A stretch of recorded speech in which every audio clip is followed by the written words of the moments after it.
ये 6 चीजें कभी भी टू मच मत कीजिए। किसी पर अंधा एतबार टू मच मत कीजिए। किसी से एक्सपेक्टेशन जो आप रख लेते हैं, किसी से आप एक्सपेक्ट करते हैं कि मेरे लिए बहुत करेगा, वो कभी टू मच मत कीजिए। Over thinking, do not think too much. अपने जहन की इर्तिका के लेवल को महदूद इस लेवल तक रखिए कि आपका जहन उलझ मत जाए, उससे नीचे रखिए। इसी तरह do not worry too much. फ़िक्र एक हद तक अच्छी चीज़ है, लेकिन बाकी फ़िक्र अल्लाह पर छोड़ दें।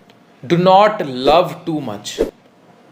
मोहब्बत प्यार को इतना कीजिए कि मोहब्बत प्यार तक रहे, ला हासिल हो जाए तब भी वो इश्क है। इसलिए do not love too much. और आखिरी चीज़ जो हम सबको याद रखनी है, do not hate too much.